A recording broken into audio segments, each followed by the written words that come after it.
Ini menurut saya klarifikasi yang tidak bisa disebut sebagai klarifikasi karena tidak menjelaskan permasalahan yang sedang dipermasalahkan oleh banyak orang. Jateng dan PJ Gubernur Jateng yang tidak mau untuk bersalaman dengan Jenderal Andika Perkasa, nampaknya ini menjadi satu video yang sangat-sangat viral sekali, dibagikan di berbagai platform sosial media, dan sekarang ini dibicarakan oleh hampir semua orang. Sampai kemudian Kabid Humas Polda Jateng harus memberikan klarifikasi atas video ini. Kayaknya memang seviral itu gitu ya, sampai kemudian muncul klarifikasi. Ya, saya terus terang nggak ngerti, nggak tahu siapa yang membuat video ini gitu ya. Tapi siapapun yang membuat video ini adalah sebuah video yang sangat-sangat jelas sekali berpengaruh di Pilkada 2024. Yang kemudian membuat Pilgub Jateng itu jauh-jauh lebih dibicarakan dibandingkan Pilgub Jakarta. Karena biasanya kan semua orang terpusat kepada Pilkada Jakarta biasanya gitu ya. Tapi tahun 2024 ini gara-gara video ini nampaknya ini akan menjadikan Pilgub Jateng sebagai pusat perhatian. Karena setelah diklarifikasi oleh Kabid Humas Polda Jateng gitu ya, dengan 4 poin klarifikasi yang dia sampaikan, menurut saya pribadi ini justru kemudian blunder dan memperparah situasi. Jadi klarifikasi itu kan seharusnya itu menjelaskan. Tapi klarifikasi dari Kabid Humas Polda Jateng dengan 4 poin klarifikasi itu justru tidak menjelaskan. Coba saya baca satu persatu. Yang pertama, dia bilang, Kabid Humas ini bilang bahwa saat itu Pak Kapolda sedang dalam perjalanan meninggalkan kantor KPU Jateng dan sudah menundukkan kepala untuk berpamitan. Jadi tidak ada unsur kesengajaan untuk tidak bersalaman. Jadi tidak ada unsur kesengajaan katanya gitu ya. Berarti kalau tidak ada unsur kesengajaan, berarti ini nggak sengaja gitu ya. Nggak sengaja untuk nggak salaman gitu kan. Pertanyaannya, apa yang kemudian membuat Polda Jateng, Kapolda Jateng menjadi tidak sengaja untuk nggak salaman? Apa coba? Kan itu harus ada faktor pendukungnya gitu ya. Sama lah seperti orang tidur ya karena ngantuk, karena kecapean tidur. Itu kan harus ada faktor pendorong atau pendukungnya. Nah, ini dia tidak bersalaman, itu kemudian katanya tidak sengaja, itu atas dasar apa gitu? Apa coba yang kemudian membuat dia itu nggak sengaja? Apa Pak Andika nggak kelihatan? Mustahil ya. Pak Andika sebesar itu, badannya kayak Rambo besar gitu ya. Masa ia nggak kelihatan? Kalau ketemu saya mungkin ya katakanlah saya nggak kelihatan gitu ya.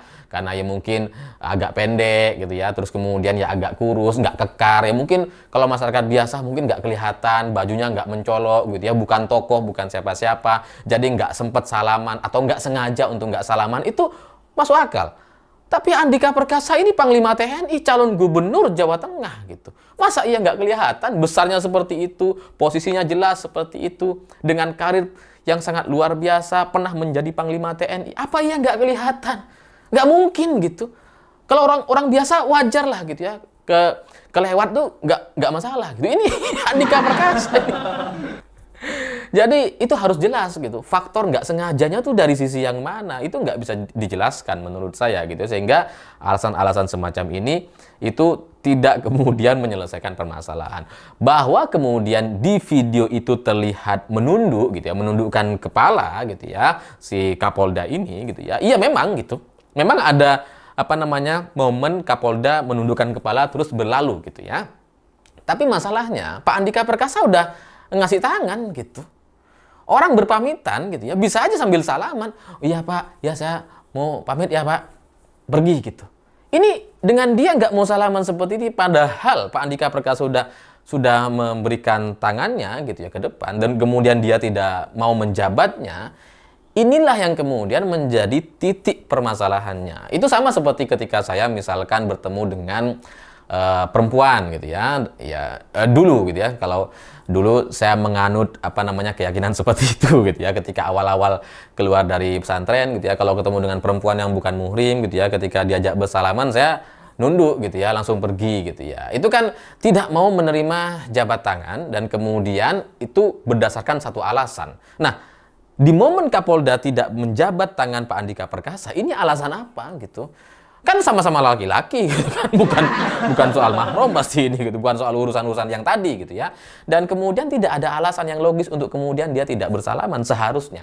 Karena kalau alasannya pamitan, bisa aja pamitan itu sambil salaman. nggak harus sambil nunduk gitu ya, bisa salaman sambil nunduk, bisa dua-duanya gitu. Jadi alasan-alasan ini di faktor atau klarifikasi pertama ini tidak ada unsur atau faktor pendukungnya gitu, sehingga kita masih menanyakan kembali gitu ya, kok bisa klarifikasinya seperti itu. Terus kemudian di poin yang kedua, Kabid Humas Polda Jateng juga bilang bahwa TNI Polri solid. Oh, kita percaya itu gitu. Kita tidak bilang TNI Polri nggak solid, TNI Polri solid. Bahwa kemudian ada video semacam ini itu tidak tidak mewakili institusinya, nggak ada gitu ya. Apa yang dilakukan oleh Kapolda Jateng itu atas sikap pribadi, bukan kemudian Polri. Polri itu institusi, TNI itu institusi gitu. Tapi langkah Kapolda Jateng yang namanya Pak Ribut Hari Wibowo kalau nggak salah gitu ya, yang bikin keributan ini Pak Ribut ini gitu ya. Jadi ya keributan-keributan yang dilakukan oleh Pak Ribut ini kemudian membuat kita jadi ribut gitu. Tapi itu bukan karena keributan TNI dan Polri, enggak. Ini keributan Pak Ribut yang kemudian melakukan keributan. Kira-kira seperti itu. Itu tidak mengatasnamakan TNI Polri bahwa dia Kapolda Jateng iya hari ini gitu. Tapi sikap dia sikap pribadi, tidak kemudian mewakili institusi. Jadi, apa yang dilakukan oleh Kapolda Ribut hari ini dan kemudian Pak Nana Sujana yang juga kemudian bagian dari keluarga mantan Purnawirawan Polri gitu ya. Itu ya kurang lebih sama seperti yang dilakukan oleh M. Lutfi gitu ketika dia menjabat sebagai Kapolda Jateng, tapi balihonya persiapan untuk dia maju sebagai calon gubernur di Pilkada 2024 itu sudah ada di mana-mana ketika M. Lutfi masih menjabat sebagai Kapolda Jateng. Itu tidak etis gitu. Itu salah. Itu kemudian membuat kita jadi protes atau mengkritik tingkah atau sikap Pak Lutfi yang membiarkan relawannya atau orang-orangnya untuk memasang foto dia dalam rangka persiapan di Pilkada 2024. Tapi sekali lagi, kesalahan M. Lutfi, kesalahan Kapolda Ribut, kesalahan Nana Sujana itu tidak kemudian menjadi satu kesalahan Polri. Enggak gitu. Ini tingkah laku oknum orang-orang di kepolisian yang kemudian membuat citra Polri jadi semakin buruk, jadi semakin negatif gara-gara mereka ini. Mereka tidak mewakili Polri, enggak gitu. TNI Polri solid, iya gitu.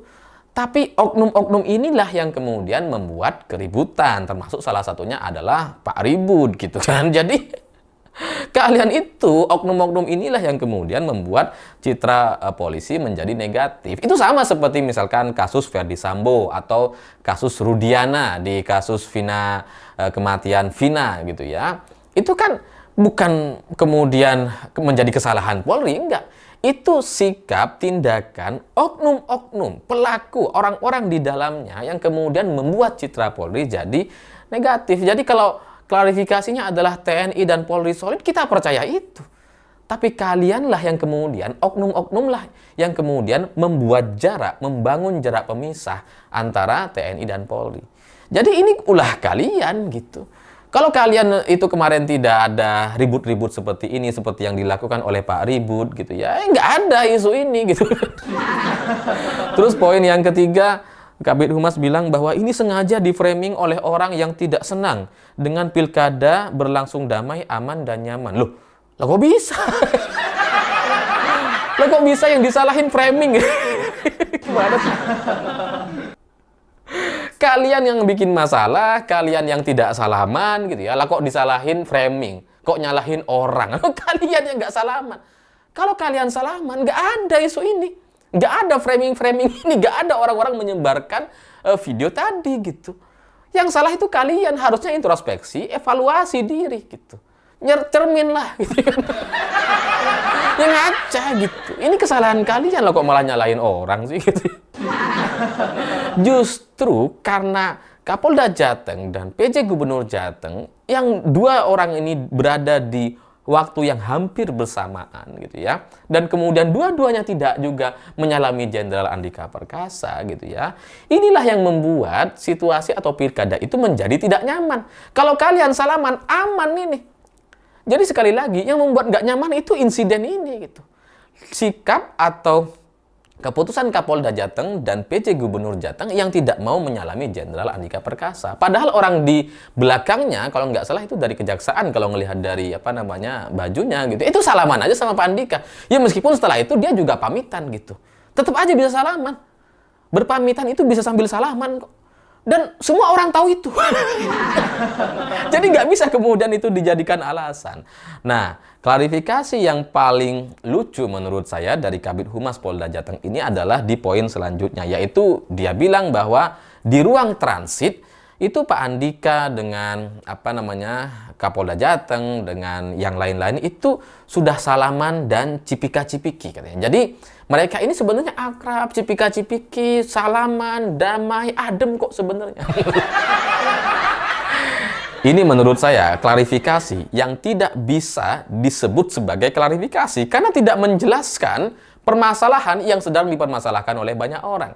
Momen di dalam KPU, di ruang transit, kemudian dengan momen tidak disalami atau tidak mau bersalaman dengan Jenderal Andika Perkasa, itu adalah dua kejadian yang berbeda. Memang mungkin di hari yang sama, di acara yang sama, tapi ini adalah dua kejadian yang berbeda gitu. Di ruang transit itu ya banyak media. Kalau nggak salaman, nggak cipika-cipiki, nanti jadi citra negatif gitu kan. Itu kan maksudnya gitu. Itu yang saya baca akhirnya gitu. Tapi kalau di video yang beredar itu kan memang sudah mau selesai, itu memang sudah mau bubaran gitu. Dan mungkin dalam imajinasi atau dalam pemahaman, keyakinan Kapolda Jateng dan PJ Gubernur Jateng, ya mereka melihat mungkin udah gak ada media nih, udah mau pulang semua nih, ya udahlah gitu ya. Kemudian menunjukkan sikap aslinya dengan tidak mau bersalaman dengan Jenderal Andika Perkasa. Tapi kalau di depan media, pencitraan, salah. Jadi gara-gara klarifikasi ini kemudian membuat saya jadi berpikir, kayak gini kayaknya. Kalau di depan media ya aman-aman aja gitu ya, salaman. Tapi aslinya ya seperti ini, tidak mau salaman gitu. Jadi itu adalah dua momen yang berbeda. Yang satu di ruang transit dan yang satu adalah di ruang terbuka. Yang satu memang banyak media, banyak wartawan. Yang satu ini kelihatannya media juga sudah lengah dan kemudian banyak orang yang sudah bubar. Makanya kemudian terjadi perbedaan sikap yang sangat-sangat luar biasa ketara antara di ruang transit dengan di ruang utama gitu. Jadi ya ini adalah momen berbeda dan tidak bisa kemudian dijadikan pembenaran sebagai satu klarifikasi. Sama lah seperti politisi kita gitu ya. Politisi kita itu kan kalau di TV, di media mereka berdebat, wah gitu, keras sekali. Terus kemudian setelah debat selesai acara, terima amplop, ya udah damai, ngopi bareng, cikikikan atau ketawa-tawa bareng. Tapi itu dua momen yang berbeda gitu kan. Di satu sisi kenapa mereka kemudian berantem keras atau berdebat keras di media, ya karena memang tugasnya seperti itu, bisa aja gitu kan. Terus kemudian di sisi lain mereka bisa bersikap hal berbeda karena ya tugasnya sudah selesai atau tidak dalam situasi yang mengharuskan mereka untuk melakukan itu. Jadi dua momen yang berbeda ini gitu ya, itu tidak bisa kemudian disamakan. Nggak bisa orang kemudian dianggap bahwa ini tidak ada masalah gitu ya, karena di dalam sudah salaman dan cipika-cipiki. Itu dua momen yang berbeda sama sekali gitu. Ya bagi saya ini ya sama seperti kemudian banyak orang ya kemudian kalau di depan orang kadang baik, di belakang ternyata aslinya buruk. Ya kan banyak juga yang seperti itu. Yang di depan ketawa-ketawa manis gitu ya, di depan banyak orang manis, tapi di belakang ternyata ya buruk gitu ya. Sama lah seperti motivator yang wah hebat, Anda hebat, keluarga hebat, ternyata anaknya sendiri ditelantarkan misalkan. Jadi itu menggambarkan dua hal yang berbeda dan itu tidak bisa kemudian disatukan menjadi satu klarifikasi yang harus dipahami sebagai sebuah kesamaan. Jadi klarifikasi dari Kabid Humas Polda Jateng ini menurut saya ini justru menjadi blunder karena alasan-alasannya itu tidak masuk akal dan tidak didukung oleh faktor-faktor yang logis. Kalau misalkan alasannya adalah wah ini Pak Kapolda itu nggak sengaja, itu buru-buru untuk kemudian ngejar waktu karena ada acara di tempat lain gitu ya. Terus kemudian mungkin karena ketidaksengajaannya, karena buru-buru, karena tertekan harus segera pindah atau karena sudah lambat dan sebagainya, jadi nggak sempat untuk bersalaman dengan Jenderal Andika Perkasa gitu ya. Kalau ini menjadi poin klarifikasi dan menjadi satu-satunya narasi yang disebarkan oleh Kabid Humas Polda Jateng, itu mungkin lebih bisa dipahami oleh banyak orang, lebih bisa diterima lah gitu ya. Tapi kalau kemudian penjelasannya adalah ya di ruang di ruang transit sudah salaman dan cipika-cipiki, itu nggak menjelaskan. Itu dua momen yang sangat berbeda sama sekali. Jadi ya bagi saya ini sudah terlambat rasanya gitu ya. Klarifikasi yang disampaikan oleh Kabid Humas itu kan juga sudah ada beritanya di media dan nggak bisa ditarik lagi terus kemudian mengambil narasi seperti yang saya sampaikan barusan kan nggak bisa gitu ya. Terus kemudian bikin narasi alasannya buru-buru kan nggak bisa. Udah duluan diklarifikasi oleh pihak mereka gitu. Jadi solusi terakhir menurut saya ini ya solusi ini ya saran dari saya dan ini gratis saja gitu ya. Untuk bisa membuat pilkada atau pilgub Jateng ini kembali adem gitu ya, tidak panas seperti sekarang dan kemudian tidak membuat emosi masyarakat seperti ini gitu ya. Mungkin satu-satunya jalan keluar atau solusi adalah ya permintaan maaf gitu.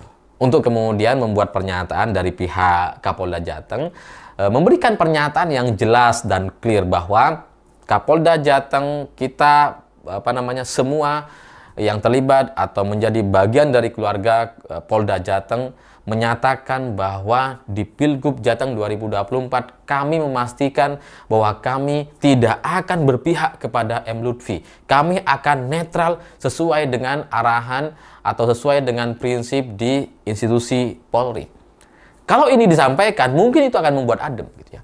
Tapi kalau ada klarifikasi yang receh seperti itu nggak bisa. Itu nggak akan bisa menyelesaikan permasalahan hari ini. Jadi ya silahkan gitu ya, kalau kalian mau menyelesaikan masalah ini dengan klarifikasi atau memberikan pernyataan, permintaan maaf, dan kemudian menyatakan bahwa memastikan di Pilgub 2024 kita akan netral gitu ya. Wah, itu akan diapresiasi oleh banyak orang dan kita akan percaya itu.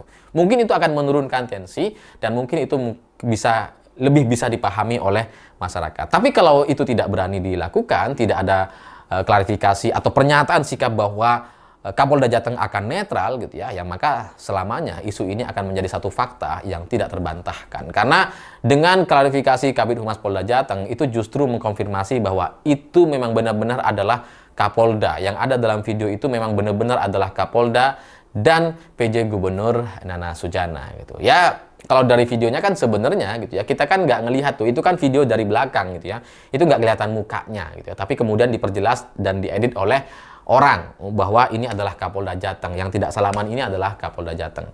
Kalau itu tidak diklarifikasi, mungkin gitu ya, mungkin orang-orang akan beranggapan jangan-jangan itu bukan Kapolda. Tapi karena ini sudah diklarifikasi, maka itu jelas nampaknya adalah pasti Kapolda Jateng. Ya meskipun kayaknya juga ada yang versi dari depan sih.